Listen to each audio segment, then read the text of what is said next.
Okay, so our next presentation is the altitude of triangles, or the height. For this lesson, it's on page 148. For this lesson, you're going to need the box of sticks, and you're also going to need a plumb line. Okay, so I've made a plumb line here with just some yarn and a paper clip, one of these clips. You can use anything. You can use a real plumb line if you want. I like to have the kids each make one of these, and I use a smaller clip, and I have them each keep it in their geometry notebooks or in their cubby so that they always have it. All right? Okay, so this lesson starts out by inviting 3 children to stand up. You want to pick your tallest child, your shortest child, and a medium child.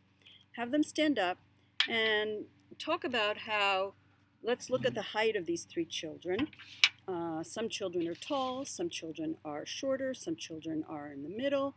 So the height of people changes. They're all different, and your heights will certainly change over time. And just like we have different heights, so do triangles. Triangles have different heights. Some are tall, some are short, and we call those that characteristic of the triangle the altitude. Okay, altitude just means height.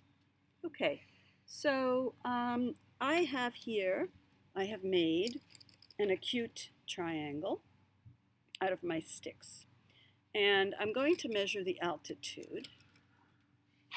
And in order to do that, I'm actually going to rest it on its base. And I'm going to take my plumb line, and I'm going to, and this works best with 2 people, so when you assign work to the children, please have them work in pairs.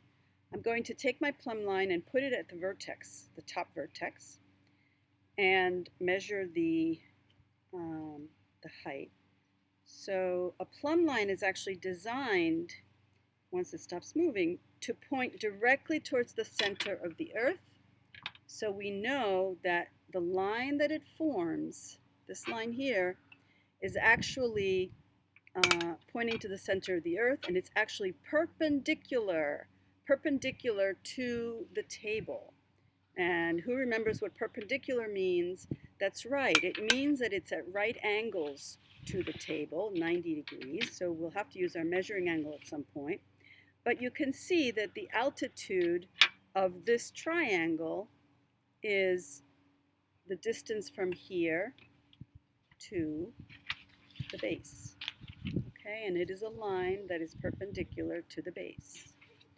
All right, but because triangles have 3 sides, and in this case all 3 sides are a different length, this triangle actually has 3 different altitudes. So this is one of them. If I turn my triangle this way, this becomes my second altitude, okay, which you can see is shorter than the previous one.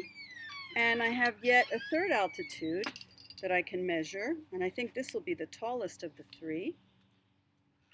And again, I put my plumb line right at the vertex. I wait for it to stop moving, which in the wind it never will, and that will point directly to the center of the earth, making a perpendicular line to the table.